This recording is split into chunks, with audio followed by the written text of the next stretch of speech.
I want to start today with a sound. Okay. A sound we all know. And honestly, it might be the most universally hated sound in human history. Oh, I think I know where this is going. It's that electronic buzz. Okay. Right. Or the chime, or the blare that just cuts right through your dreams at, what, 6:30, 7 a.m., the alarm clock? It signals the start of the day, yeah, but also the start of a struggle. Totally. And then 12, maybe 14 hours later, you get home, and someone asks, how was your day? And what do you say? You say, fine. Fine, or busy. It's the default setting, isn't it? It's like we're reading from a script because we just don't have the energy to write a new one. We live so much of our lives on autopilot. Right. So when you actually try to describe what happened, you come up blank. You lose the narrative of your own life because you're just getting through it. Exactly.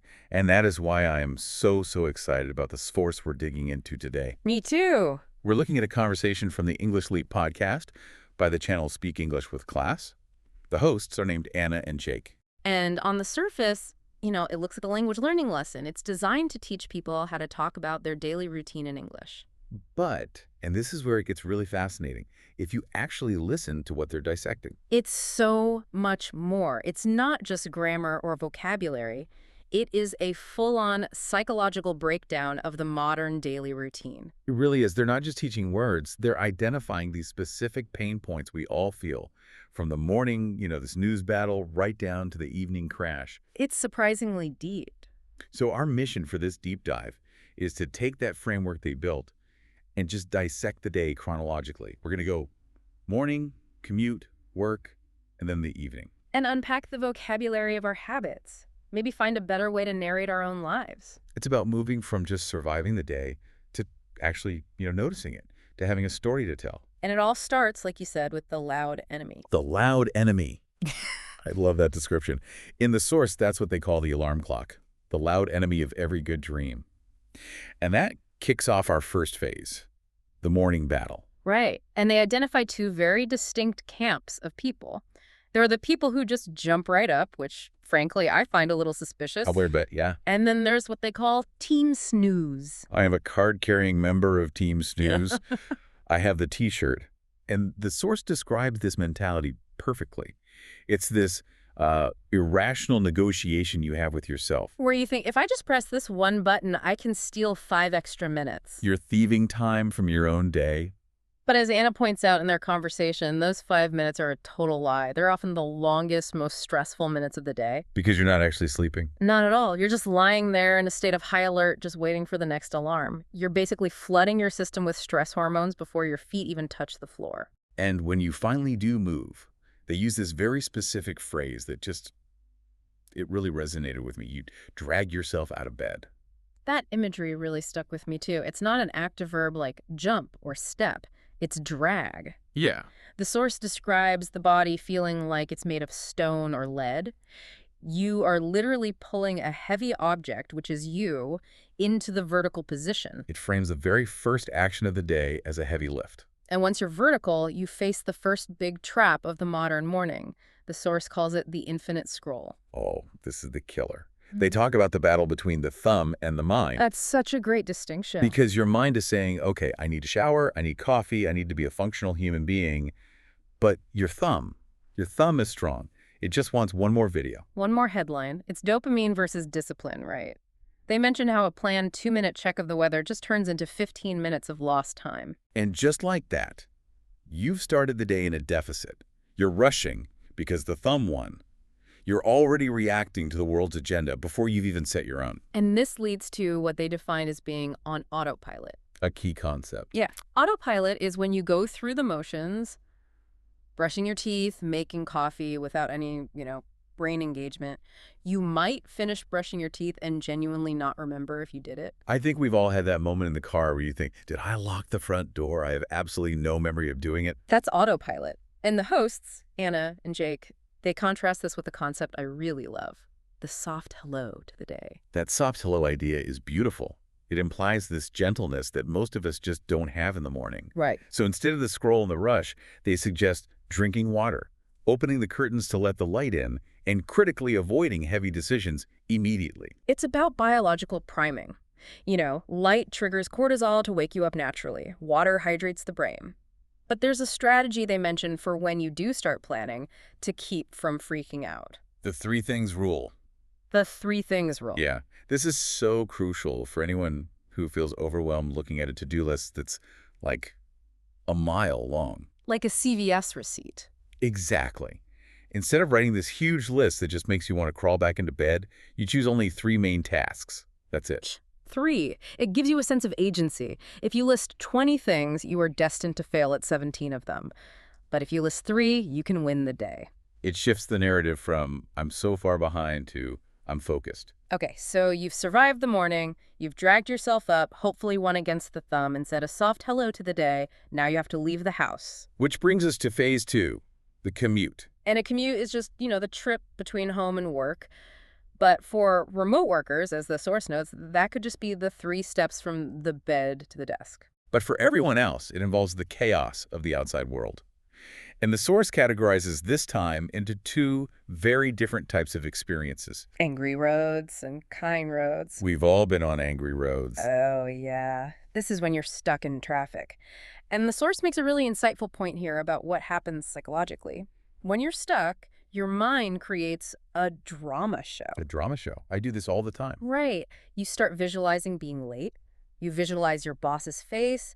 You see yourself getting fired. You start inventing motives for the other drivers. That guy cut me off because he's a bad person who personally hates me. Exactly. You're sitting still, but your mind is running this marathon of anxiety. Versus kind roads, which is just smooth sailing. But what I love is how they suggest reframing the angry road situation. They use the phrase, make the most of. It's about reclaiming control. You're stuck in traffic. That is a fact of physics you can't change.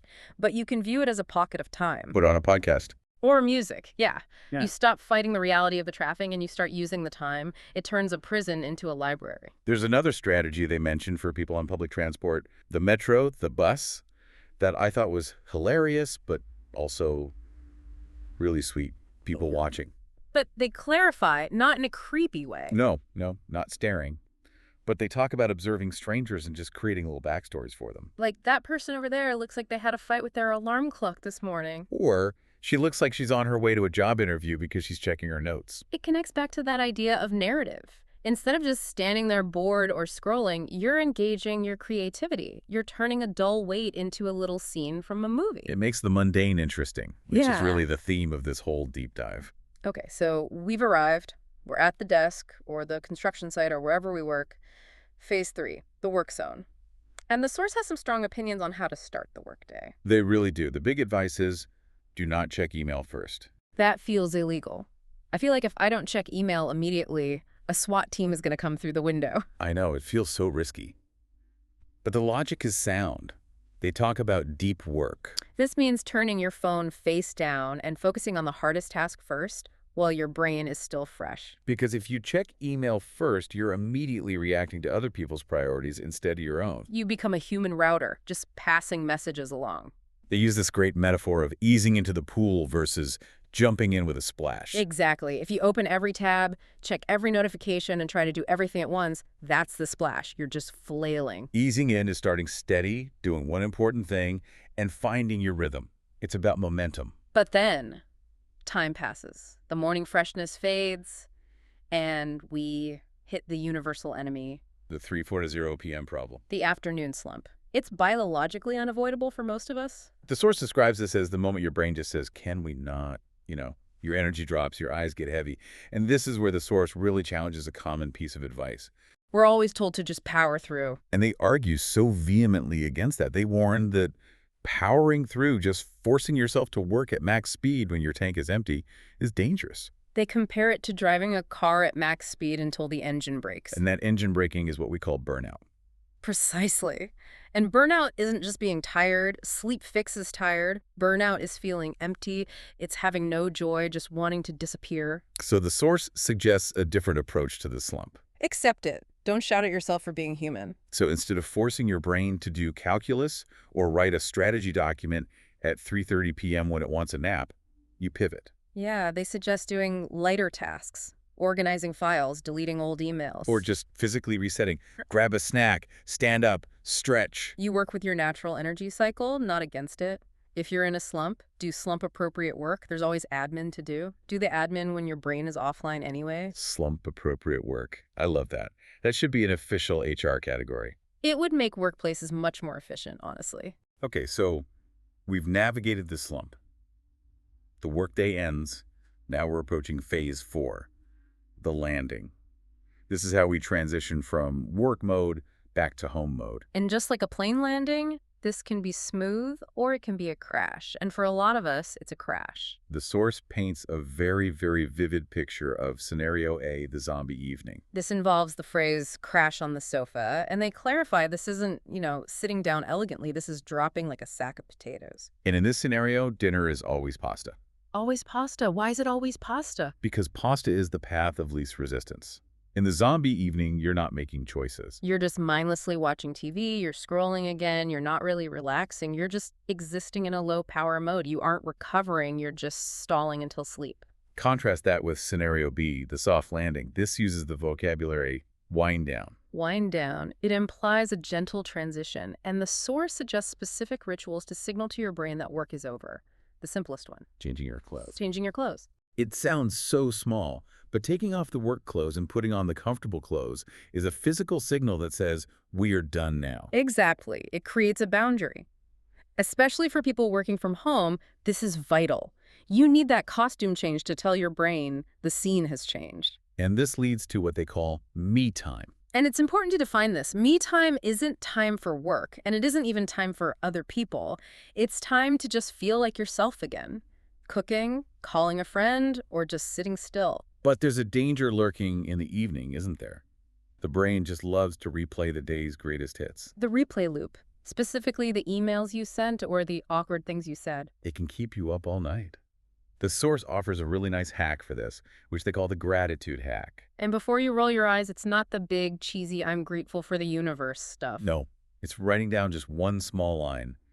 Today, I'm grateful for. And the analogy they use here is so poetic. They say ending the day with gratitude is like finishing a song with a nice chord instead of a strange noise.